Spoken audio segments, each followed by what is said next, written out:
सभी को नमस्ते और गुरु जी को शत शत मेरा प्रणाम। और मुनि दीदी के कारण ही शायद मुझे थोड़ा होता जो ज्ञान हुआ है, समझ आया है, तो मैं आपके सामने आज बोल रही हूँ। Thank you so much for this opportunity. तो शुरू करने से पहले मैं गुरु गीता के बारे में बता देती हूँ। ये गुरु गीता है, ये हमारे 18 जो पुराण है उसके स्कंद पुराण के एक उत्तरखंड से ली गई है और इसमें 214 श्लोक है, 3 अध्याय है। इसमें गुरु और शिष्य का इतना सुंदर उनके बारे में बताया गया है कि गुरु तत्व क्या है, गुरु की महिमा, गुरु का गुनावाद, मतलब इतना सुंदर किया हुआ है। ये सब गुरु की महिमा के बारे में बताया है और साथ में शिष्य के क्या कर्तव्य है, उसे कितने अनुशासन में रहना चाहिए, अगर वो रियल में ज्ञान पाना चाहते हैं तो कैसे अपने साधना में उसको अपने गुरु के साथ रहना चाहिए, ये सब पूरी गुरु और शिष्य के बारे में है। इसमें एक सुंदर लाइन लिखी हुई है कि श्री गुरु गीता गीत है गुरु महिमा का, गुणानुवाद है गुरु तत्व का, और स्तुति है सदगुरु देव की, और शिखर है शिष्य तब का। तो इतनी सुंदर है, इस एक लाइन में इसके पूरी आ जाती है।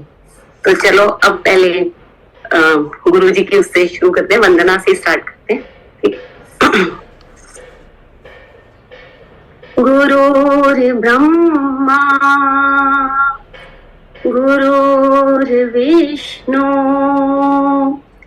गुरुर्देवो महेश्वरा, गुरु साक्षात् परम ब्रह्मा, तस्मै श्री गुरुवे नमः, तस्मै श्री गुरुवे नमः। सब गुरुओं को, मुनि दीदी को हमारा नमन और गुरु क्षेत्र के सभी गुरुओं को। तो अब हम शुरू करते हैं यहीं से, इसी श्लोक से चलते हैं कि इसमें कहा है कि गुरु ब्रह्म है। ब्रह्म कैसे है? जो हमें ब्रह्म रूपी ज्ञान देते हैं, इसीलिए वो ब्रह्मा है। गुरु विष्णु है, जो इस ज्ञान की निष्ठा बनी रहे। आप अपनी जिंदगी में आप इस ज्ञान के सहारे आगे बढ़ते रहें, चलते रहें और ये ज्ञान बना रहे, तो ये गुरु के आदेश के अनुसार ही होता है। तो इसलिए गुरु विष्णु है। ये आपके अज्ञान रूपी अंधकार को हटाते हैं। ज्ञान तो आपके अंदर है ही है, लेकिन अज्ञान के कारण वो ज्ञान छिपा है, तो उस अज्ञान को हटाने के कारण ये महेश है। गुरु और साक्षात परम ब्रह्म, वास्तव में देखा जाए तो जो वो ज्ञान है, वो परम चेतना है, वो जो परम ब्रह्म है, वो ही गुरु है। वो अब एक स्थूल रूप में आकर हमें ज्ञान देने के लिए सूक्ष्म से स्थूल में आते हैं, तो वो ही ब्रह्म गुरु के रूप में आते हैं। तो इसलिए वो गुरु ही ब्रह्म है, और जो अपने उस शरीर में आकर स्थूल रूप में आकर हमारे लिए आते हैं, हमें जागृत करने के लिए, तो ऐसे गुरु को हम छत छत नमन करते हैं। हमारा नमस्कार। इसमें बताया गया है कि गु का मतलब होता है अंधकार और रू का मतलब होता है प्रकाश, यानी कि ब्रह्म रूपी प्रकाश, वो ही गुरु है। इसमें कहा गया है कि अंतःकरण में जब ज्ञान, मतलब आपके अंदर से जब ज्ञान की रोशनी आती है ना, तो अज्ञान हटता है। तो उस ज्ञान के आते आपके सब कुछ, आपके दुख दर्द क्लेश, मतलब आप अंदर से इतने आनंदित हो जाते हो उस परम चेतना को पाने के बाद। ये नहीं है कि आप संन्यास या कुछ ले ले, तो ऐसा नहीं है। इसी जिंदगी में इतना प्लेजेंट हो जाते हो कि आपके अंतःकरण में वो अंदरूनी खुशी होती है जो केवल एक गुरु ही दे सकते हैं। ये गुरु गीता संवाद शिव और पार्वती के बीच हुआ है। तो इसमें पार्वती इसमें शिष्य बनी है और उन्होंने शिव भगवान से पूछा कि सब लोग आपको नमस्कार करते हैं, तो आप किसको नमन करते हैं? तो उसमें शिव भगवान ने गुरु के बारे में बताया। अब देखो, अब आप जैसे लोग, कई लोग नहीं बिलीव करते कि शिव पार्वती वो फैक्ट भी है, तो ये शिव पार्वती है कौन? एक्चुअली शिव जो है वो परम चेतना है, और जो पार्वती है उनकी शक्ति, यानी कि हमारी कुंडलिनी शक्ति। जब वो शक्ति ऊपर उठ के अपने शिव से मिलती, तब उस ज्ञान का उदय होता है। तो इस ढंग से वो शिव ही गुरु हुए। शिव ही वो ज्ञान है, शिव ही सत्य है, और शिव को आप ब्रह्म कह सकते हो, और गुरु ही शिव है, गुरु ही ज्ञान है। इसलिए गुरु का दर्जा हमारे सब श्लोक में आप सबको पता है कि उस परमात्मा से भी ऊपर दिया हुआ है, क्योंकि वो उनसे मिलवाते हैं, परमात्मा बन के वो हमें उस दर्जे तक पहुंचाते हैं। कहते कि अगर किसी को सच्चे गुरु मिल जाए तो पहले तो गुरु उसको इंसान बनाते हैं, हमारे नलायकों को बोल दो, हमें पहले इंसान बनाते हैं, फिर इंसान बना के हमारी अंदर जो भगवता होती है उसको प्रकट करते हैं, फिर उनको किस लेवल तक ले जाते हैं वो शिष्य पे भी डिपेंड करता है कि वो गुरु का ज्ञान किस दृष्टि से अपने लेता है। अब ये इसमें बताया गया कि सबसे पहले बताया कि गुरु है कौन।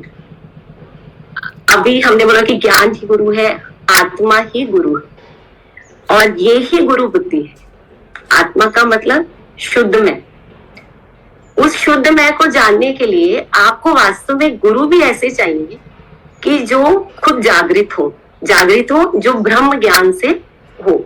जैसे कि आजकल के टाइम में तो ऐसा हो गया ना कि बहुत गुरु हो गए, प्रोफेशनल्स गुरु ज्यादा हो गए, तो लोगों को गुरु पे से विश्वास है कि क्या गुरु, तुम गुरु के पीछे पड़ते रहते हो, ये सब वो करवाते हैं। नहीं, कहते कि जो रियल में जानना चाहते हैं कि गुरु है कौन, तो उससे पहले उनको ये जानना आवश्यक है कि मैं कौन हूँ। उनको अपने बारे में जानना ज्यादा जरूरी है। जब तक आपको यही नहीं पता कि मैं कौन हूँ, तो आप अच्छे गुरु की खोज भी कैसे कर सकते हो।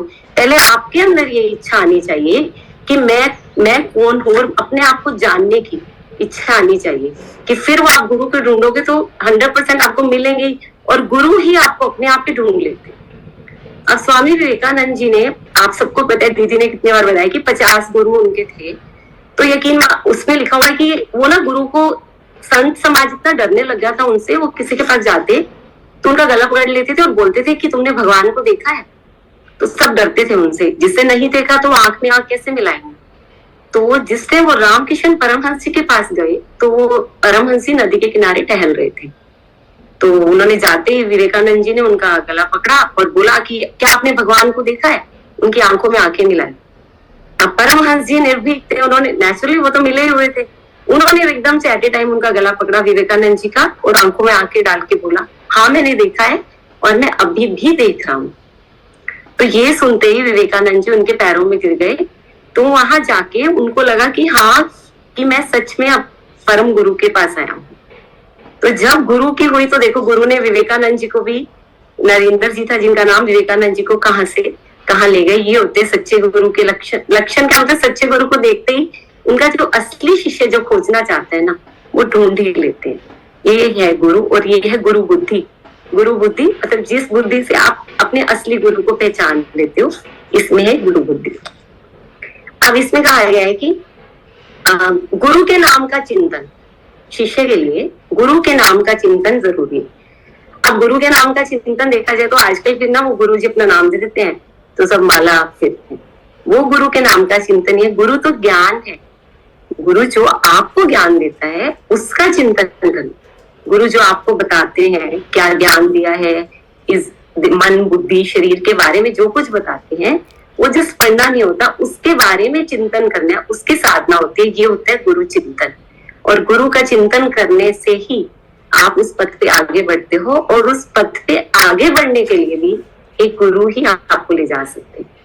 अब देखो, अब मुनि दीदी है, अब मान लो आप साधना कर रहे हो, तो वही आपसे पूछते हैं ना कि आपके क्या सिम्टम है, आपको क्या लक्षण, आपको कितने आगे बढ़ रहे हो, वही जानते हैं और वही आपको हाथ पकड़ के आगे लेके जाते हैं। अब जिसने जाना है आगे तो हाथ छोड़ेगा गुरु, और गुरु तो वैसे छोड़ते ही नहीं है। जो सच्चे गुरु होते हैं शिष्य ही होते हैं कि जो शायद होड़ में या किसी दूसरी चीजों में लग के गुरु का वो कर दे, लेकिन जो सच्चे गुरु होते हैं उनको तो सच्चा शिष्य जब मिल जाए ना, तो सब कुछ, अपना सब कुछ दे देते हैं, सब कुछ।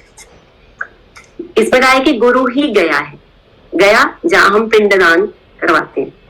अब सब कहेंगे कि पिंडदान क्या शरीर ले लेते हैं? नहीं, इसका मतलब ये है कि गुरु गए कि जो आपकी देह को, आपके शरीर को आपसे अलग बताता है कि आप अलग हो और ये शरीर अलग है। आप असली शुद्ध मैं हो, आप आत्मा हो।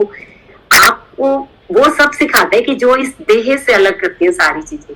तो इसलिए पिंडदान इसको बोला जाता है कि जब आप कर्म बंधन से छूट जाते हैं तो नेचुरली आपका अपने आप ही हो गया ना। पिंड से जब छूट गए तो उसका दान ही हो गया।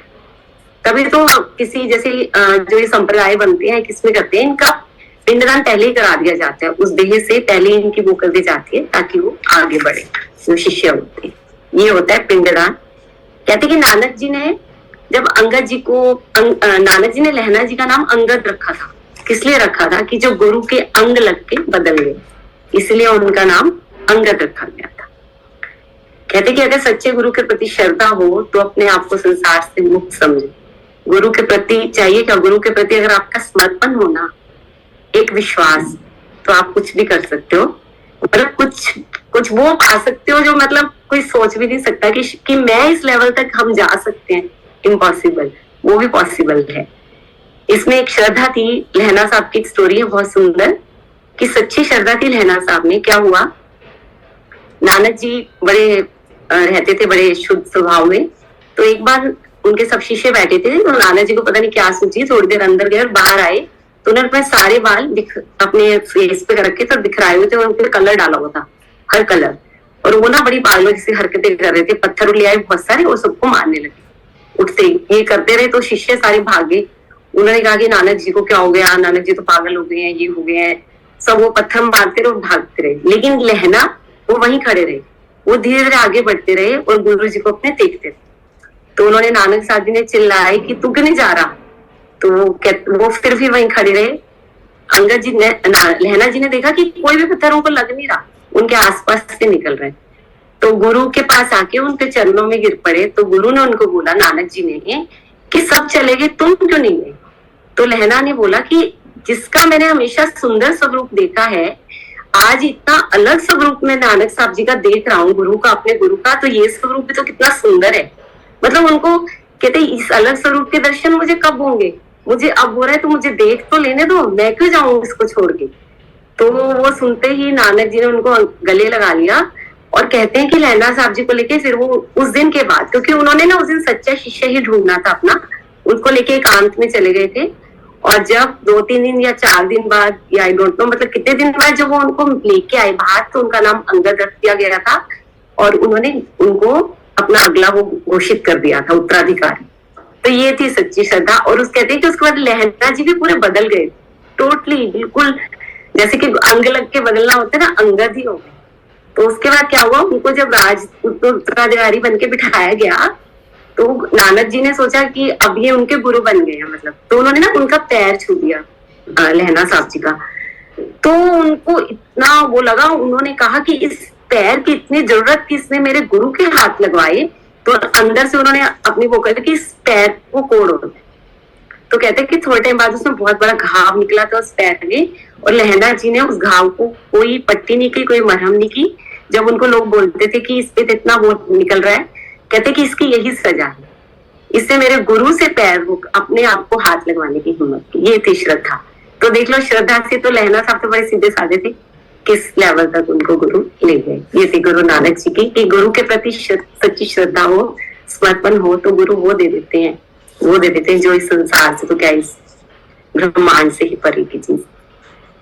अब इसमें बात की गई है, इसमें छोटी छोटी अलग अलग टर्म्स की बात बड़े अच्छे से डिफाइन की गई है। अब इसमें बताया है कि वैराग्य क्या है। अगर वैराग्य की बात करें तो लिखा है कि लोग ना बड़े आ जाते हैं कि बड़े सच्चा वैराग्य क्या होता है। वैराग्य ये भी नहीं है कि आप दुनिया छोड़ के मतलब ये संसार किसी एकांत में चले गए जी हमें तो वैराग हो गया, नहीं। वैराग्य, कई लोग आते हैं कि गुरु के पास आ जाते हैं कि जी हम तो दुनिया से बहुत परेशान हैं, हम तो वो सुख पाना चाहते हैं। एक्चुअली वो दुनिया से परेशान होके जो इसमें आते हैं वो थोड़े टाइम का ही वैराग्य होता है। जब उनका मन टिक जाता है या उनकी सिचुएशंस ठीक हो जाती हैं, फिर वो वापस चले जाते हैं। लेकिन जिनको सच्चा वैराग्य लगता है ना, वो चाहे कई बार किसी अच्छी पोस्ट पे भी होते हैं, कई बार अच्छी कोई विपत्ति भी नहीं होती, कोई अंदर बिल्कुल सब कुछ नॉर्मल चल रहा होता है, तो वो जो वैराग्य होता है, वो जो लगन लगती है ना, सच में लगन वही होती है और उसी के रिजल्ट बाद में हमें मिलते हैं। तो सच्चा वैराग्य जो होता है, जो अपने आप को रियल में खोजना चाहते हैं, जब इसकी धुन लगती है। और इसका एग्जाम्पल शायद नवेद भैया से ज्यादा है नहीं। नवेद भैया ने जब अपने आप को सडनली उनको हुआ ना, जब उनको एकदम से अपने आप को खोजना चाहा, तो सब कुछ उन्होंने एक तरफ रख दिया। प्रायोरिटी क्या थी उनकी? सिर्फ अपने आप को खोजना। तो आज सबको पता ही है नवेद भैया और मुनि दीदी का, ये तो बताने की जरूरत नहीं है। अच्छा, एक गुरु के विषय में इसमें सूत जी ने ये भी बोला है कि मैं भी गुरु हूँ, तुम भी गुरु हो, ये कहने से कोई गुरु नहीं। आजकल जैसे ये मतलब आजकल के गुरुओं पे बहुत बड़ा वो है कि सब अपने नाम के आगे भी श्री श्री श्री श्री कितनी बार लगाते हैं। नहीं, गुरु वो नहीं होता कि जो मैं भी गुरु तो अपने आप को गुरु कभी वो कहते ही नहीं। मतलब वो इतने कहते कि उनके उनके बारे में लिखा है कि ब्रह्मानंदन परम सुखम केवलम ज्ञान मूर्तिमम द्वंद्वातीत गगन सदृशम तत्वमस्यादि लक्षणम। अर्थात जिनके भीतर ब्रह्म का आनंद है, जो परम सुख में स्थित रहते हैं, जो ज्ञान की मूर्ति है, द्वंद्वों से परे है, मतलब हर चीज से निर्लिप्त है, गगन के समान निर्मल है। जैसे आकाश में बादल होते हैं, चाहे काले हो सफेद हो बारिश हो, लेकिन आकाश हमेशा आकाश अपना निर्लिप्त रहता है। वो सब चीजें उसके अंदर ही मूव करती रहती हैं, आती हैं जाती हैं, वैसे ही। और जो संसार के साक्षी हैं, ऐसे ही सदगुरु को हम प्रणाम करते हैं। और जो सिर्फ संसार में आते किस लिए, उद्धार करने। और अब सदगुरु जीवन में होने वाले छोटा कर्म भी जो करते हैं ना, कोई भी काम करते हैं ना, वो उसमें भी कुछ ना कुछ रीजन होता है। अब एक बात है, जिसमें जिनको ब्रह्म ज्ञान हो गया है, जिनके लिए संसार ही निस्सार ही है, जब उनको ये पता ही लग गया है कि संसार में है ही नहीं कुछ, तो क्या उनको क्या जरूरत है कि वो अपनी साधना में लिप्त है कि अपने आप में मदमस्त भी हो सकते हैं। लेकिन नहीं, वो फिर अपने गुरु का ऋण उतारने के लिए, दूसरों को जागृत करने के लिए, अपने हमारे जैसे नालायकों को शिक्षा देने के लिए और फिर हमारे पास आते हैं। इसीलिए गुरु परोपकारी होते हैं। इसीलिए कहते हैं ना कि गुरु से बढ़ के कोई नहीं, और सच में गुरु से बढ़ के कोई नहीं। अब गुरु जी के बारे में इन्होंने आगे भी बहुत बताया है, उनकी महिमा के बारे में। अब हम आते हैं शिष्य के बारे में कि एक शिष्य क्या, मतलब शिष्य में क्या गुण होने चाहिए। शिष्य में क्या बताया, जिसके जीवन का ध्येय सिर्फ परमात्मा है, वही शिष्य है। मतलब परमात्मा से मतलब जिसको जानने की इच्छा है कि मैं इस संसार चक्र से कैसे बाहर निकलूं, या जो जो चल रहा है, ये संसार क्या है, ये क्यों है, और मैं ऐसा क्यों हूं, या मेरे रिश्ते कैसे हैं, ये जिसके मन में ये क्वेश्चंस चलते रहे ना, वो ही परमात्मा को जानने की इच्छा रखेगा, वही परमात्मा को जानेगा। और जो इसी साधना में फिर लग जाए, क्योंकि उसको, और जो साधना में लग जाता है, मान लो उसको गुरु मिल जाए, तो एक शिष्य के लक्षण ये होते हैं कि जब वो गुरु मिल गए उसको, तो साधना में लग जाता है। वो संसार के सभी काम करता है, लेकिन प्रायोरिटी किसको देता है कि जो गुरु ने उसको कहा है, उसी साधना में लगा रहता है। अगर वह गुरु से मान लो पास है, पहले तो आश्रम होते थे, सब उसमें इकट्ठे चलते रहते थे, लेकिन अब तो ये आ गए, हम जूम पे जैसे क्लासेस करें, तो गुरु से दूर रहते हुए आज हम अपने गुरु के पास हैं।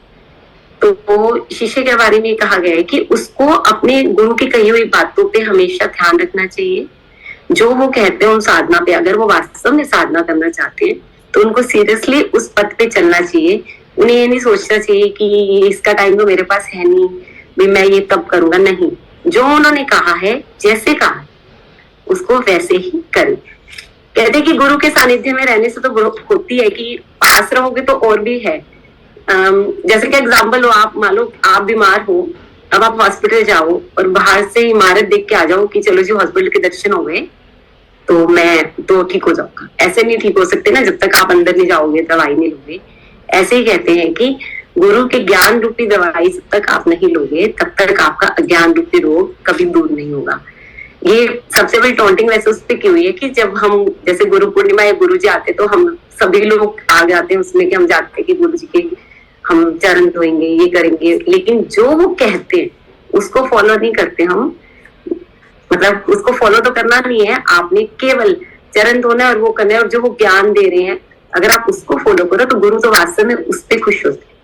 इसमें गुरु मान ने बड़ा कुछ बताया है कि मैं इतने शिष्यों को इतना बताती हूँ, करती हूँ, लेकिन सब उनमें से वो बोल रहे थे कि मुझे एक या दो ही नजर आते हैं कि जो इस ज्ञान को फॉलो असली में ज्ञान पाना चाहते हैं। आश्रम में रहने आते हैं, वो कहेंगे कि गुरु माँ हमें बहुत याद आती है, आपकी बहुत प्यार है। तो गुरु माँ यही बोलते कि प्यार है तो मेरे बिना आश्रम में आओ, मेरे बिना यहाँ रह के साधना करो, तब मुझे असली खुशी हो।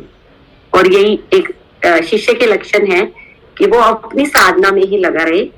और फिर दूसरा बताया उसमें श्रद्धा और समर्पण, उसका अपने गुरु के प्रति इतना समर्पण हो।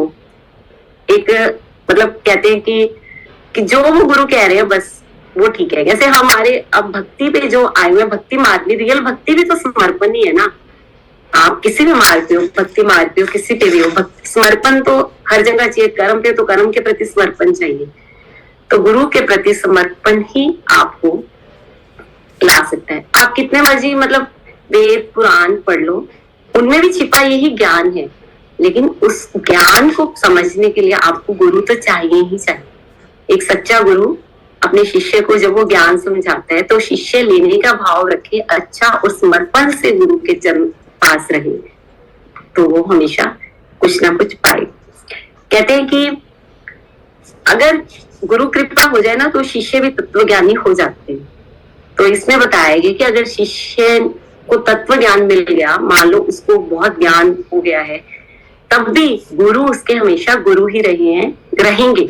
गुरु को कभी भी उनके आगे मतलब अपने आप को सुपीरियर नहीं समझना। ये नियम क्या मतलब अनुशासन बोलो कि गुरु हमेशा ही गुरु रहे। अब इसमें क्या है कि भगवान राम को जब हनुमान जी मिले फर्स्ट टाइम, तो भगवान राम ने उनसे परिचय मांगा, तो हनुमान जी ने देखो कितना सुंदर परिचय दिया। उन्होंने कहा कि इस शरीर से मैं आपका भक्त हूँ, मैं आपका सेवक, इस शरीर से मैं आपका सेवक हूँ, मन की दृष्टि से मैं आपका भक्त हूँ, और आत्मा के तल पर हम सब एक हैं। तो इसमें यही बताया गया कि अगर आप तत्वज्ञानी हो भी गए, अगर आप मन में सोचो कि हम सभी तो हम ब्रह्मस्मि, हम सब में एक ही परमात्मा का वास है, लेकिन व्यवहार में आप गुरु तो गुरु ही हमेशा रहेंगे। आपको वही श्रद्धा, वही भाव हमेशा रखनी चाहिए। नियम बताए गए हैं जो उनके, देखो हनुमान जी को भी तो तत्वज्ञानी थे, हनुमान जी को तो ब्रह्म को पा ही रखा था, लेकिन फिर उन्होंने कितना सुंदर गाना कि आत्मा के तल पर हम एक है, पर वैसे मैं आपका सेवक हूँ। और ये शिष्य का सबसे बड़ा वो है कि हमेशा गुरु के प्रति समर्पित रहे। कहते हैं कि जो ज्ञान प्राप्त होने के बाद अपने गुरु को बिल्कुल वो कर देते हैं, मतलब समझते नहीं ना कुछ, तो एंड टाइम उनका सब ज्ञान फिनिश हो जाता है और जो वो चाहते हैं नहीं मिल पाता। यहाँ तक कि कृष्ण भगवान भी अपने गुरु संदीपन जी के पास जब जाते थे ना, हमेशा नीचे सोते थे, उनके चरणों में ही रहते, हमेशा उनके नीचे के पास सोते। फिर इस पर बताया गया है कि शिष्य का मेन कर्तव्य है कि गुरु की आज्ञा हमेशा माने, उसमें चाहे वो गुरु कुछ भी कह रहे हैं उसमें थोड़ा सा भी डाउट नहीं करना, कैसे भी कह रहे हैं, सच्चा शिष्य वही होता है। तो इसमें एक स्टोरी है, नानक जी, एक रात की बात है कि नानक जी बैठे थे अपने शिष्यों के साथ, तो प्रवचन मतलब ज्ञान बातें कर रहे थे, बारिश हो रही थी बाहर बहुत तेज। तो कैसा नानक जी के मन में क्या आया, उन्होंने अपना चोला उठाया और बोला किसी भी शिष्य को जाओ, किसी को बोला कि जाओ और ये धोके और सुखा के अभी लेके आओ।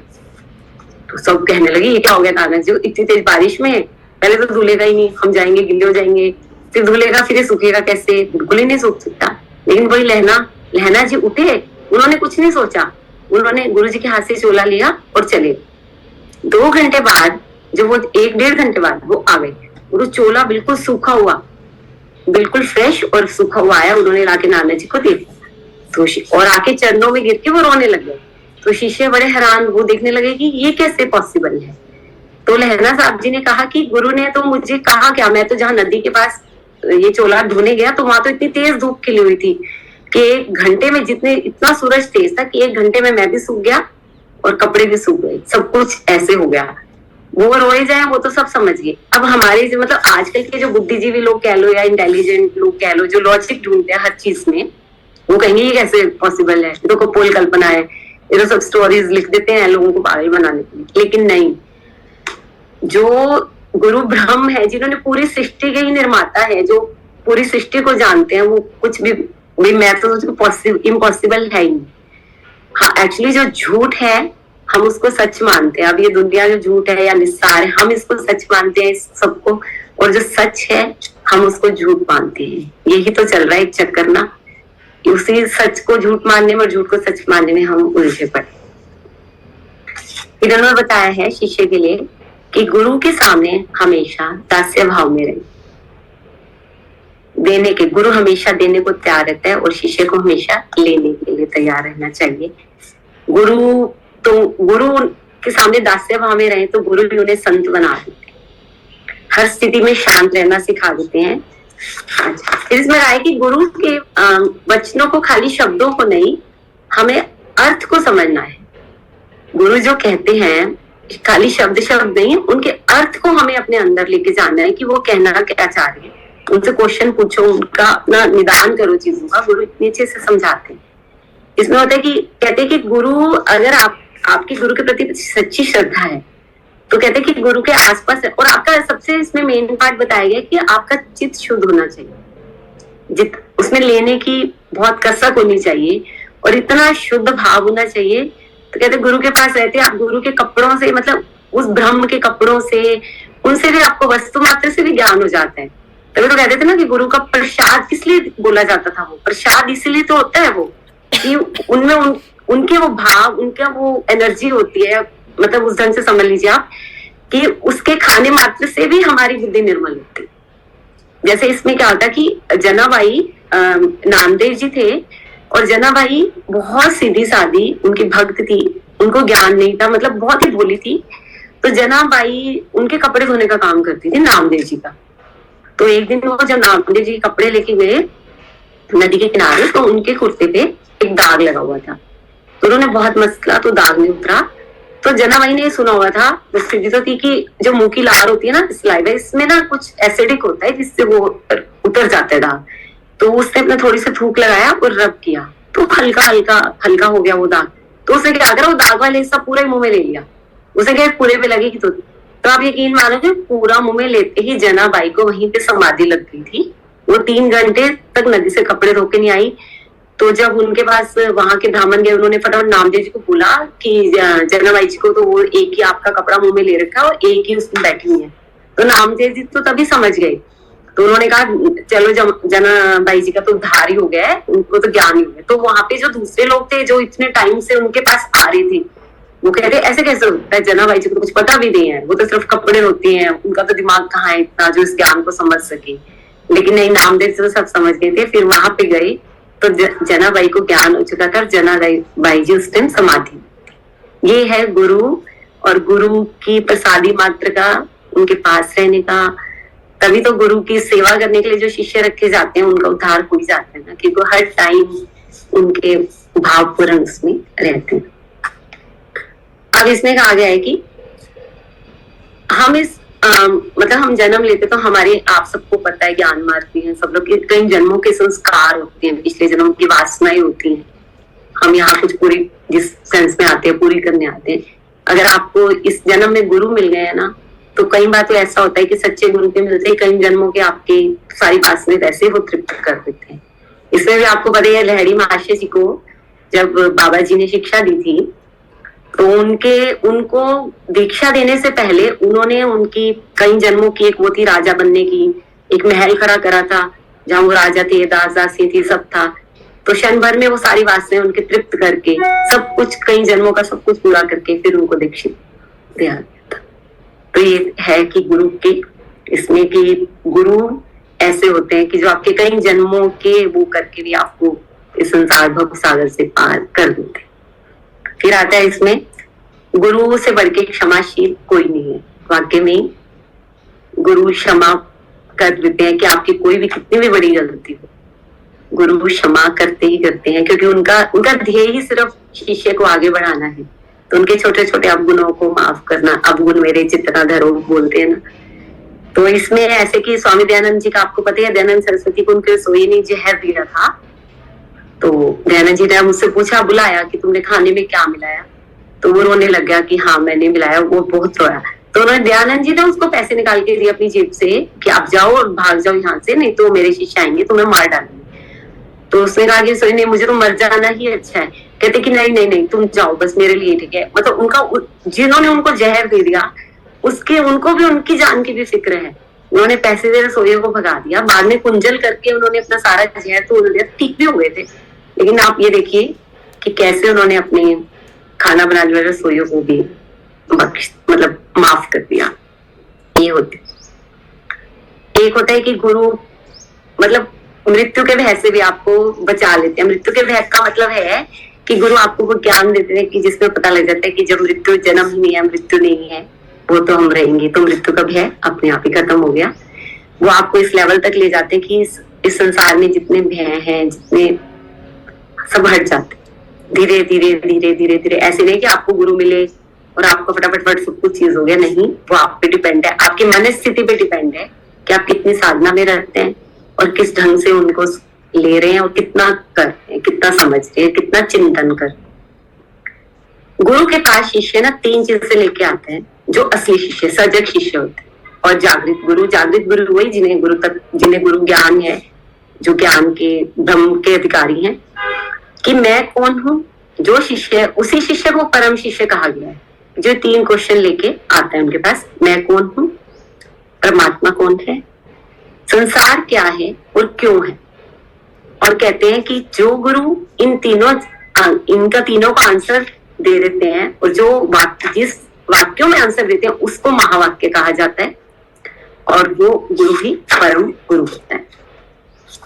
वही बताते हैं कि परमात्मा ही सत्य है, ईश्वर की खोज कैसे करनी है, ईश्वर क्या है। अब हम सब सुनते हैं कि हम आरती में भी कहते हैं कन कन में तुम ही बसे हो। कभी किसी ने सोचा कि कन कन में कैसे बसे हो? वैसे तो हम उसमें पूछते हैं कन कन में कैसे बसे हुए हैं। इस कन कन में बसने के लिए जो ज्ञान चाहिए वो हमें गुरु ही देते हैं। गुरु उस लेवल तक आपकी बुद्धि से परे है वो ज्ञान, ना मन बुद्धि से परे। लेकिन एक बात तक तो जाना पड़ता है ना, बुद्धि से परे जाने के लिए भी थोड़ी बुद्धि से परे जाएंगे, वो भी परे भी गुरु ही लेके जाते हैं। तो आपके कहते हैं ना कि वो सेल्स खुलने चाहिए, उसका सब तरीका गुरु ही बताता है। और गुरु जी किस शिष्य को किस भाषा में समझ आएगा, ये सब गुरु ही दे सकता है। अब देखिए, आपसे गुरु ही पूछते हैं ना कि आपने साधना के लिए, कोई आम इंसान है, कोई भी है, चाहे आपका रिश्तेदार है, चाहे आपके पेरेंट्स है, चाहे कोई सीएम है, पीएम है, कुछ भी है, सब संसारिक बातें पूछते हैं कि हाँ जी कैसा रहा आपका, ये कैसा रहा, वो कैसा रहा। कोई साधना भी कर रहे तो कुछ नहीं, एक गुरु ही है, उनको चिंता रहती है। अब हमें भी, मतलब मैं अपना पर्सनली बता रही हूँ, क्रिया योग करते करते कई बार कुछ ऐसे हो जाता है तो फटाफट कब किसी मर्जी टाइम मुनि दीदी को फोन कर लो, तो दीदी इतने खुश होते हैं कि कर रहे हैं कुछ तो बढ़ रहे हैं, मतलब अच्छा लगता है, हर चीज का जवाब है उनका। तो हमें भी एक अंदर से है कि हमारे साथ है। बिना गुरु के कहते हैं साधनाएं होती भी नहीं और करनी भी नहीं चाहिए, गुरु ही बोध कराता है। अब इसमें बताया गया है कि ब्रह्म ज्ञान और ब्रह्म बोध क्या है। अब ब्रह्म ज्ञान से पहले उन्होंने कहा है कि ये केवल उन्हीं के लिए है जिनका चित्त शुद्ध है, जिनके मन में शुद्ध प्रवृत्ति के, जिनके भाव बड़े शुद्ध हैं। इसमें शुद्धता का बहुत दिया हुआ कि भावों को, अपने अंदरूनी भावों शुद्ध है, वो ही उस ज्ञान के अधिकारी है वास्तव में। क्योंकि ये जो ज्ञान है ये आपको मुक्त भी कर सकता है और ये आपको अहंकारी भी बना सकता है। ज्ञान जब पाते तो अहंकार भी आ जाता है। कहते हैं कि ज्ञान तो रावण के पास भी था और भगवान राम भगवान बन गए, राम जी भगवान बने उससे ज्ञान ब्रह्म को पाके, ब्रह्म ज्ञान पाके, और रावण अहंकारी बना।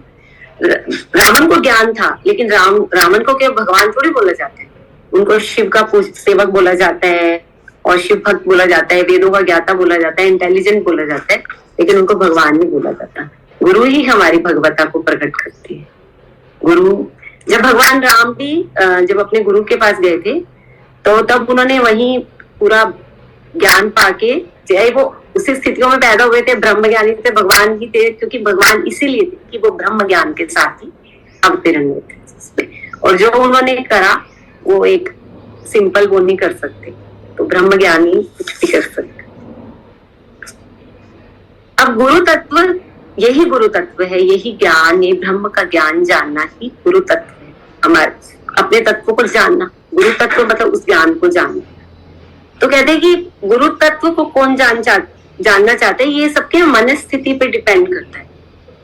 अब मान लो गुरु तो सबको ज्ञान इक्वल ही देते हैं ना, लेकिन आप किस सेंस में ले रहे हो या आपके मन की स्थिति कैसी है उस ज्ञान को लेने लायक हो, तभी आप उस ज्ञान को समझ सकते हो, तभी आप उस ज्ञान के समझ पाते हो और अनुभव तभी होता है। एक्चुअली जो ज्ञान है वो एक परमात्मा है, वो अनुभव है, वो शब्दों से परे है। इसमें लिखा है कि जो बोला जाए वो परमात्मा नहीं, जिसमें शब्द है वो नहीं है, सिर्फ एक अनुभव है। जिसको परमात्मा को जानना है, गुरु के सानिध्य में रह के ही वो जानेगा। और गुरु ही उसे अपने अंतर्मुखी करेंगे। अपने अंदर जितनी गहराइयों में उतरोगे तभी उस परमात्मा को जान पाओगे। तभी तो कहते हैं परमात्मा हमारे अंदर है। जो एक स्टोरी बनी हुई है कि परमात्मा ने जब ये सृष्टि बनाई तो इंसान बनाया, तो वो डर गए कि ये तो बहुत ज्यादा इंटेलिजेंट बन गया। उन्होंने आगे देखा कि ये तो मुझे ही नहीं छोड़ेगा, थोड़े टाइम बाद मुझे नहीं छोड़ेगा। तो भगवान ने कहा मैं कहाँ छुपूं? तो किसी ने उनको बोला कि आप इंसान के आप अंदर ही छुप जाओ, बाहर सब ढूंढेंगे, अंदर कोई नहीं ढूंढेगा। तो इसलिए परमात्मा हमारे अंदर छुप गई। और वैसे स्टोरी बनेगा कि इसलिए उनको अपने अंदर ढूंढो। इनके अपने अंदर की गहराई में जितना आप अंदर उतरोगे, बाहर के शोर से कम अंदर की गहराइयों में आपको उनके दर्शन होकर तब सब समझ आ जाता है। और अनुभव ऐसा है जो शब्दों में आप बता ही नहीं सकते। वो जो शब्द हो गया वो संसार, जो शब्द है वो संसार है, शब्दों से परे है, बुद्धि से, मन से, सबसे परे एक अनुभव है, वो परमात्मा है। और वो सिर्फ गुरु, वो ज्ञान, वो शिव ही करवा सकते हैं। अब इसमें कहा गया है कि गुरु कृपा से अपने अंदर, मतलब मान लो कोई शिष्य है इस ज्ञान के मार्ग पे आगे बढ़ रहा है, तो गुरु कृपा से सबसे पहले जब वो आत्म बोध क्या है, आत्म ज्ञान का कैसे पता लगेगा उसको? सबसे पहले तो उसको आत्म आनंद, अपने अंदर आनंद की अनुभूति होने लगती है। मतलब वो खुश, उसको ऑटोमेटिकली अंदर से खुशी बिना मतलब की खुश रहना सीखेगा। फिर उसमें समता आई। समता किसको बोलते हैं? इसमें तू और न मैं, मतलब तू मैं खत्म हो जाएगा, उसको लगाव, मतलब लगाव रहेगा लेकिन बहुत कम हो जाएगा। तू मैं उसको सब समझ आ जाएगा धीरे धीरे कि सब एक है, एक ही के एक है हम सब। तो तू और मैं का जो वो है वो समता आने लगेगी। और फिर तीसरे उसमें बताया गया कि वो मुक्त रहने लगेगा। मुक्त मतलब कर्म बंधन से मुक्त, हर बंधन से कर्ता भाव उसका धीरे धीरे जाने लगेगा। जब हम करने वाले ही नहीं, कर्ता भाव हट जाएगा तो हम मुक्त अपने आप ही हो जाएंगे हर चीज से, हर बंधन से। ऑटोमेटिकली वैसे भी जब ज्ञान पालोगे आप तो समझ आएगी कि ऑटोमेटिकली सब कुछ हो रहा है, हम है ही नहीं करने वाले। जब आप एक सांस अपने आप नहीं ले सकते, आप अपनी एक पलक नहीं झपका सकते अपने आप, तो आप हम सोचते हैं हम हमारे कारण ये सब हो रहा है। नहीं, कुछ भी नहीं हो रहा, सब अपने आप हो रहा है। और ये ज्ञान समझाने के लिए आपको गुरु ही, सच्चे गुरु ही दे सकते हैं। अब इसमें बताया है कि जब धीरे धीरे समता आ गई, मुक्ति, आनंद की स्थिति आई, फिर समता आई, फिर मुक्ति आई, फिर उपरामता आती है। उपरामता मतलब जिसमें वो अपने आप में मस्त रहने लग जाता है, अपने आप में। वो अपने उपरामता से मतलब है कि अपने ही प्राणों का शोधन करने में, उन्हीं क्रियाओं में, अपने मन की समझने में ही इतना मस्त रहने लग जाता है कि उसको दुनिया, उसको आसपास के एटमॉस्फेयर से कम, धीरे धीरे कम फर्क पड़ने लग जाता है। ये नहीं कि वो अपना रिलेशन या ये सब, वो सब करते हुए भी निर्लिप्त रहना शुरू हो जाता है। उसमें ज्यादा नहीं अटैच रहता, सब कुछ करता रहता है लेकिन मस्त अंदर कुछ और चलता रहता है अपने करने के लिए, अंदर अपने आप में मस्त। इसको उपरामता बोलते हैं। और जब उपरामता आती है तो धीरे धीरे राग, द्वेष ये सब चले जाते हैं। फिर कहते हैं कि जैसे सफटीक मनी अपने आप में चमकती है ना, सफटीक मनी ऐसी होती है जिसके पास कोई रंग रख दो तो थोड़ा थोड़ा रंग भासित होता है, कि जैसे वो पर्सन भी किसी के आसपास बैठे तो लगेगा नॉर्मल है, लेकिन जब सफटीक मनी अकेली होती है तो बहुत सुंदर चमकती है। ऐसे ज्ञानवान व्यक्ति होता है ना, जब अपने आप में बैठा होता है तो अलग ही भासित होता है।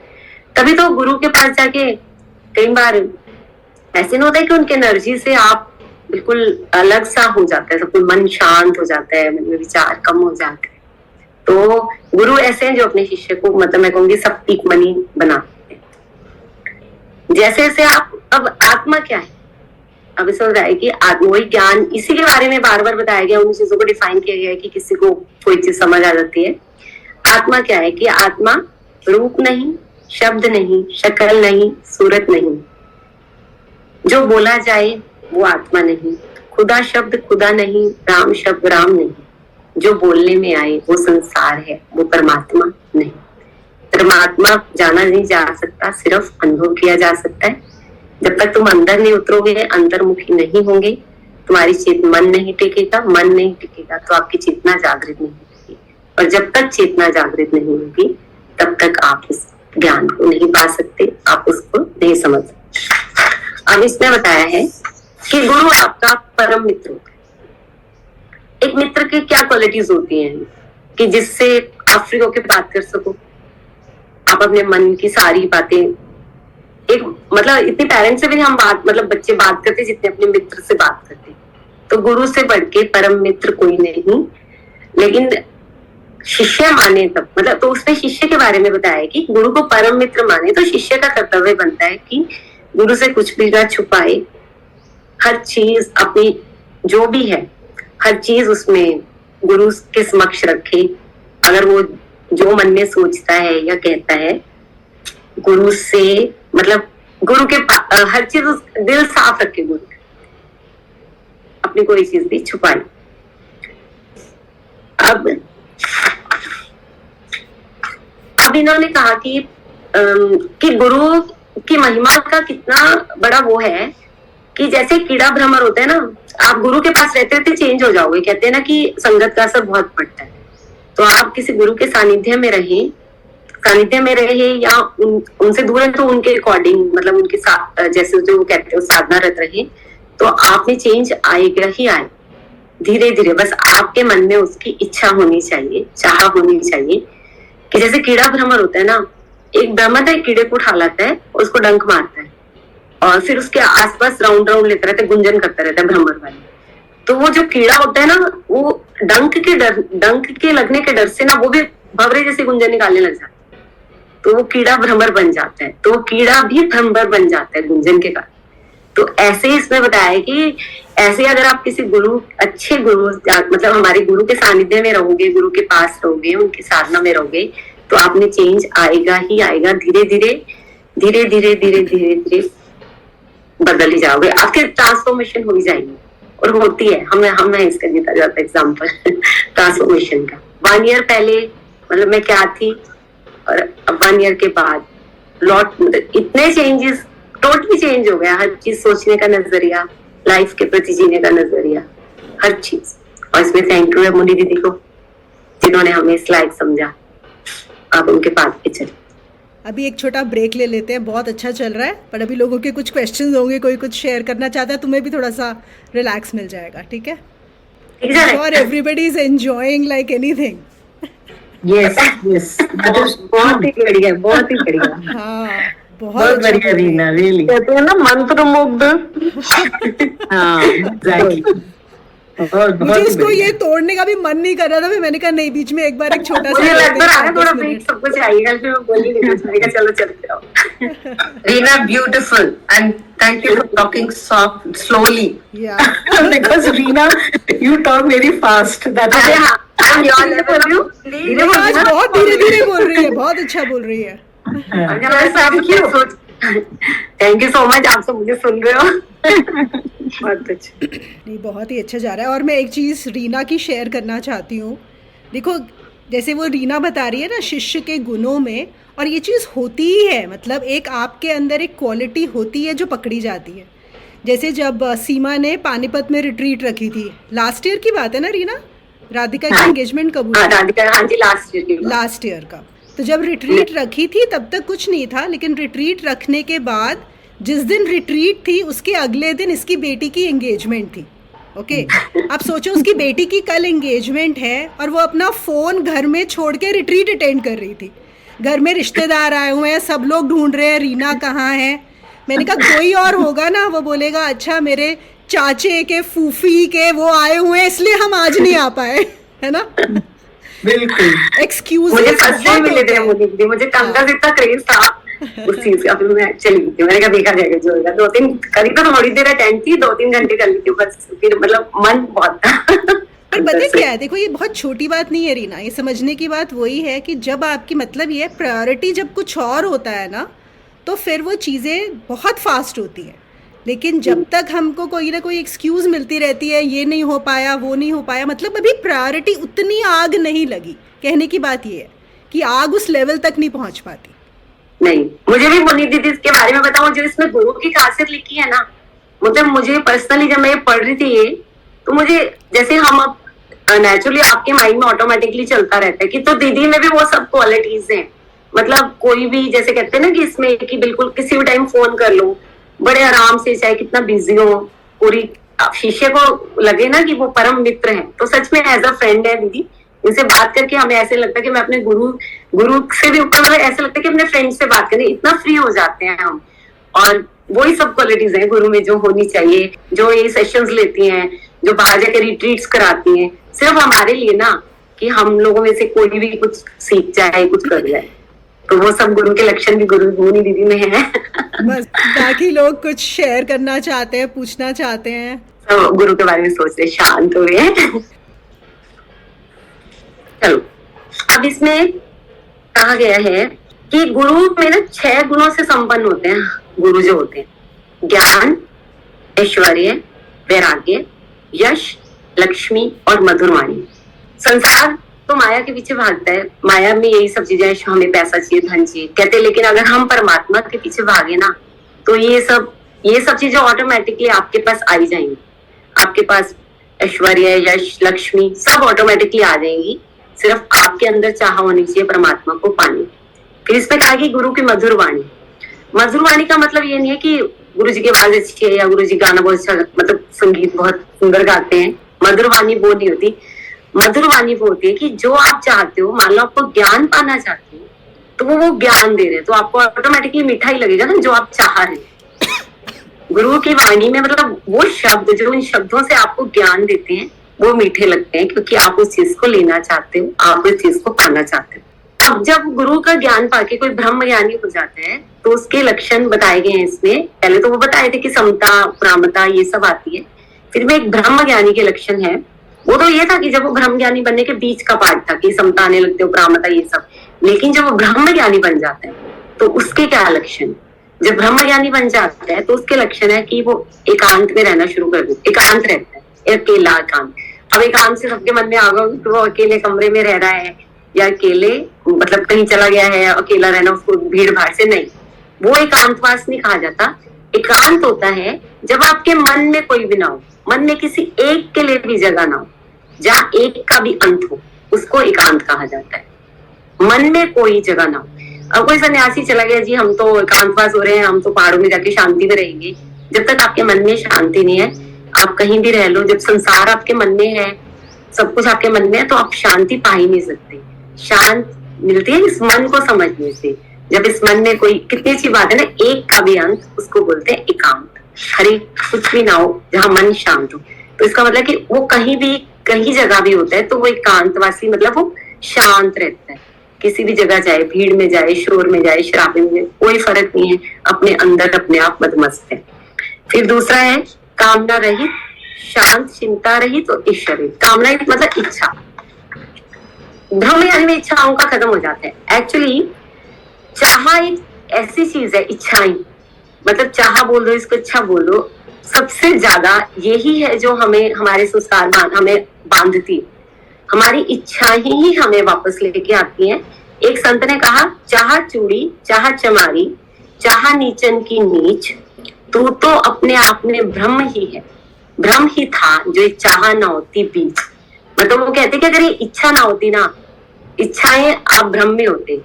उन्होंने कहा कि चाह की ना तीन बच्चे हैं इसके, एक अहंकार, एक चिंता और एक अहंकार, चिंता, द्वेष। अगर आपने कोई इच्छा करी तो समझ लो ये चाह आई, तो उसके साथ 3 इसके बच्चे साथ ही आएंगे। क्योंकि देखो, अगर आपकी चाह पूरी हो गई तो आप अहंकारी हो गए, चाह पूरी होगी तो अहंकार आ गया अपने आप। चाह पूरी ना हुई तो आप चिंता कि मेरी पूरी नहीं हो रही, क्यों नहीं हो रही, क्या हो गया, मतलब आप कितने घंटे करते हो कि मेरी इच्छा पूरी नहीं हो रही, ये करे वो करे, मतलब कितना ज्यादा। और अगर मेरी पूरी नहीं, किसी दूसरे की पूरी हो गई तो वो इच्छा कि मेरी तो किस्मत वो थी या कुछ था। तो 3 चीजें ना चाह के बच्चों की तरह है, ये सब आपके साथ आएंगे। इसलिए इच्छाओं का अंत ही आपको ब्रह्म ज्ञानी के लक्षण है कि वो चाह रही थी हो जाती। चाह रही थी तो इच्छा भी गई, कामना भी गई, अहंकार भी। ब्रह्म देता जब ब्रह्म ज्ञानी होता है, वो एक बच्चे की तरह हो जाता है। जैसे कि बच्चे प्रेजेंट में जीते ना, वर्तमान में जीते, तो अपना ना किसी के प्रति राग, ना द्वेष, ना शरीर के प्रति अगर बिना उसके घूम रहे हैं, कपड़ों के घूम रहे, तो ऐसे ही घूमते रहेंगे। सर्दियां नंगे पैर है तो कोई फर्क नहीं है उनको, मम्मी पीछे पीछे पड़े रहने, जो मिल गया वो खा लिया, कुछ भी उठा के मुंह में डाल लिया, मतलब वो ऐसे निर्लिप्त हो जाते हैं अपने आप में मदमस्त। ब्रह्म ज्ञानी तो एक बच्चे की उपमा दी गई है। फिर इन्होंने कहा है कि जब एकांतवासी वितरागी मुनि को जो सुख मिलता है, मतलब जब ये ब्रह्म ज्ञानी होने के बाद जो उसको जो सुख मिलता है ना, वो सुख राजा बनने में, पीएम सीएम कुछ भी बनने में नहीं मिल सकता। वो सुख आपके अंदर का सुख है, और वो सुख में आनंद में आप जितना रहोगे, इस सुख की इतनी बड़ी बात है। संसारिक सुख क्या है, आज आए कल चलेगी, ये आपके अंदर है, ये अंदर से बढ़ता रहेगा दिन पे दिन। जितना आप इस आनंद में हिलोरे खाते रहोगे ना, उतना आप और डीप होते चले जाओगे, फिर आपके अंदर और फिर आप इसमें रहना शुरू कर देते हो दिन रात। गुरु के ज्ञान से ज्ञान लेना, जब ज्ञान मिल जाता है तो गुरु ही एक ऐसा जो उस ज्ञान में आपको निष्ठा बनाना सिखाता है, उसमें रहना सिखाता है। ज्ञान लेना आसान बोल रहे हैं, लेकिन वो भी आसान नहीं है। चलो, जो ज्ञान मिल जाए फिर उसमें रहना मुश्किल होता है, फिर गुरु उसमें आपको परफेक्ट करते हैं, फिर आप उसमें रहना सीख जाते हैं, फिर गुरु आपको समाधि तक ले जाते हैं, चाहे वो जड़ समाधि। वैसे तो आम हमारे मतलब गृहस्थों के लिए तो जड़ समाधि के स्वभाव में रहना, उसके साथ अपने जीवन को जीना। तो जीवन को जीने में ना बड़ा आनंद सा आता है कि जब कुछ है ही नहीं, हमारे को अपना मस्ती करते रहो। कहते ना बेगानी शादी में अब्दुल्ला दीवाना, बस उसी ढंग से अपना रोल प्ले करके नाचते कूदते रहो। यही। अब इसमें कहा गया है, गुरु के वाक्यों का, महावाक्यों का अभ्यास करें, चिंतन कर। लेकिन आप जब तक मतलब अब हम इस शरीर में है, इस ग्रस्त में है, तो आसपास का एटमोस्फेयर आपको बहुत इफेक्ट करता है। तो इसके लिए गुरु के अकॉर्डिंग आपको अपना मन समझाना पड़ेगा, मन पे कंट्रोल करना पड़ेगा, तभी आप उस ज्ञान को वो कर सकते हो। आप मन को समझो, जैसे जो गुरु आपको साधना बताते हैं, सब मन की साधना है। मन ही तो है ये संसार, मन का रचाया हुआ संसार है। आत्मा के बीच, आत्मा और संसार के बीच मन है तो संसार है, मन के कारण तो संसार है। अब मन समझ गया, जो मन से परे हो जाता है वो तो परमात्मा हो गया ना, वो तो उसको समझ ही लेगा ना। जो मन से परे, बुद्धि से परे, जब इस मन को समझ गया, इसमें गुरु बताया गया कि अपने मन को समझो कि वो क्या कह रहा है। ये मन ही आपको द्वंद्व की भावना लाता है, मन ही है जो आपको अपने ब्रह्म से आपको दूर करता है। मन है हम सबके बीच में, हृदय ग्रंथि होती है ना, हृदय ग्रंथि परमात्मा और इस संसार के बीच में ग्रंथि होती है, उसको हृदय ग्रंथि बोला जाता है। तो वो मन से शुरू होती है। मन आया तो संसार आया, मन गया तो संसार गया। अब दो गुरु के इसमें गुरु के स्वरूप को ना देवीय शक्तियों से मतलब कहा गया है कि गुरु देवताओं से भी बढ़ के, देवों का मतलब देवताओं से भी बढ़ के हैं, और गुरु ही सृष्टि को चला रहे हैं। मतलब भगवान परमात्मा बन के गुरु ही सृष्टि को चला रहे हैं। इसमें दो प्रकार की दृष्टि होती है इस संसार को देखने की, समष्टि और समष्टि और व्यष्टि। व्यष्टि, समष्टि तो होगी सारा जगत, सारा विश्व, और व्यष्टि हम एक अंश। तो अब इसमें कहा गया कि आप सब अंशों में से एक अंश आप हो। जब एक अंश चला गया तो बाकी संसार तो चल रहे हैं ना उन सब अंश के रूप में। आप गए, आप ही गए, आपका मन गया तो संसार गया ना, और लेकिन दूसरों के लिए वो संसार है जिसका अंश मन गया, संसार गया। इसमें मन के बारे में बताया गया है कि मन है जो आपको इस संसार से जोड़ता है। इसलिए अपने मन को जीतो, मन जीते जग जीते। मन अगर आप जीत गए तो आप अपने जग को जीत गए। इसलिए जीवन दो तरीकों से जिया जाता है, एक मूर्ख बन के, एक समझदार बन के। मूर्ख वो लोग होते हैं जिनको इनसे कुछ है नहीं, संसार में ऐसे ही लगे हुए बस की मजा आ रहा है उनको इन सब, उनको मूर्ख बोला गया है। मूर्ख और बेहोश मूर्ख भी बोला गया है। बेहोश मूर्ख उनको बोला गया है जो कथा सुन रहे हैं, कानों से तो कथा सुन रहे, मन कहीं और है, उनको बोला। और समझदार वो है जो गुरु की शरण में आके इस जीवन का उद्धार कर लेते हैं। उन्हीं सबको पता है कि इंसान बन के ही हम इसको कर सकते हैं, अदरवाइज हम नहीं कर सकते, इसलिए उनको समझदार बोला गया है। फिर गुरु, इसमें बताया गया कि सर्वज्ञ क्या है। जो ब्रह्मवेता होता है वो कहते हैं कि गुरु हमारा सर्वज्ञ है। ब्रह्मवेता के बनने के बाद भी हम सर्वज्ञ बन जाते हैं। अब सर्वज्ञ हम लोगों की धारणा क्या है सर्वज्ञ के बारे में? अरे तो सबको जानते हैं, जैसे कि वो कहेंगे जी हमारी फैमिली के बारे में जानते हैं, हमारे कितने बच्चे होंगे जानते हैं, मेरी शादी कब होगी कब जानते हैं, उम्र कितनी है। ये सर्वज्ञ नहीं होता। सर्वज्ञ वो होता है जो सब में एक को देखता है, वो है सर्वज्ञ। जो मैं हूँ वही सब है, वो सर्वज्ञ। तो ब्रह्मवेता सर्वज्ञ बन जाते हैं, उनको बोल जाते हैं सभी में उस एक के दर्शन करना, वो सर्वज्ञ है। और वो दर्शन गुरु कृपा से ही कर सकते हो। फिर इसमें कहा है कि मुक्त पुरुष क्या है?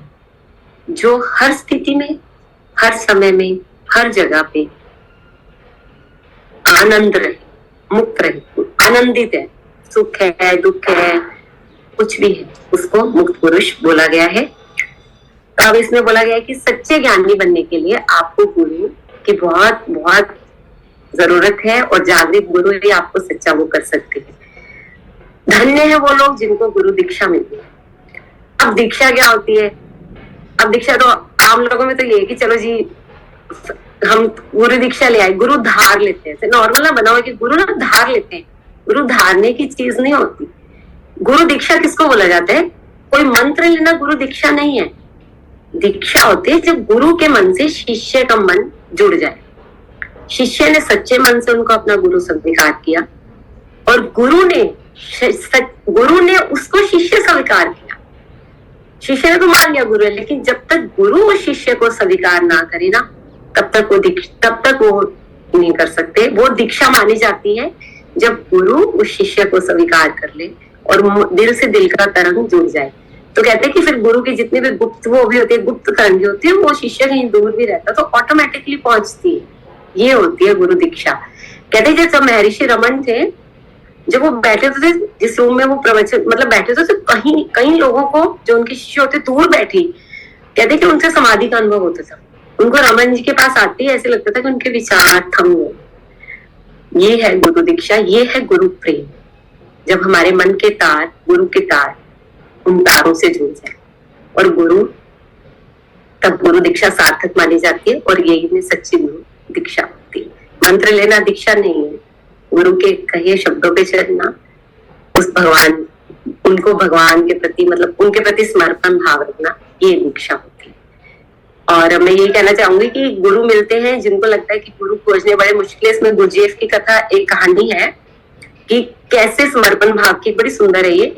जब गुरुजीएफ उनको अच्छा बिजनेस था, उनका अच्छी फैमिली से बिलोंग करते थे, चाइना में जो है, उनको एक सूफी से मिलना था, किसी भी सूफी से मिलना चाहते थे कि मुझे उस परमात्मा को पाना है। तो उनको सूफी नहीं मिले, उन्होंने बहुत ढूंढे। तो ऐसे एक टैक्सी वाले से बात करते करते बोलने लगे कि तुम्हें किसी सूफी का पता है, मुझे बता दो।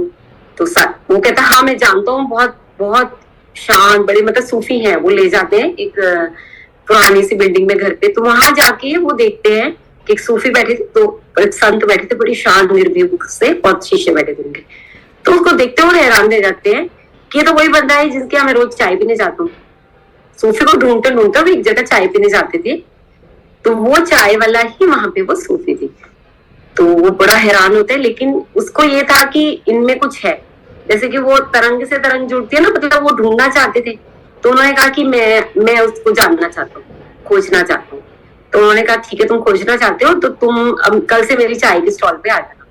चाय की दुकान पे गुरुजीएफ 2 साल बर्तन धोते रहे, और उन्होंने एक शब्द भी नहीं कहा कि आप मुझे ज्ञान कब दोगे, आप मुझे कब सिखाओगे, कब मैं ये कब तक धोता रहूंगा। और जबकि वो अच्छी फैमिली से बिलोंग करते थे, उनका कपड़ों का कारोबार था, लेकिन फिर गुरुजीएफ 2 साल तक उनके पास रहे। उसके बाद उन्होंने एकांत में मतलब उनको अपना वो बनाया, और फिर गुरुजीएफ को सभी वो मान करते हैं कि कितने बड़े सूफी होते। तो ये है एक समर्पण की कथा कि किसी चीज को पाने के लिए क्यों नहीं होना चाहिए कि मुझे क्यों नहीं मिला, उसको क्यों मिल गया, क्यों नहीं मिला, कब मिलेगा, क है ना, वो हटा देना। क्यों, कैसे, कब, क्यों, कहाँ। शिष्य के लिए सब वो है, पर जब उसको अपने आप ही समर्पण भाव से चलता रहे, जी गुरु जब कहेंगे तब होगा। ये यहाँ पे हमारे 100 श्लोक पूरे होते हैं, और ये बहुत सुंदर सब कुछ। इसमें समर्पण भाव का सबसे ज्यादा जरूरी है, इसलिए मेरी सब ये कि सब शिष्य अपने गुरु के प्रति पूरा समर्पण भाव और श्रद्धा रखें, विश्वास रखें, तो सब टाइम के अकॉर्डिंग सब होता चला जाता है। गुरु को सब पता है सब। Thank you so much.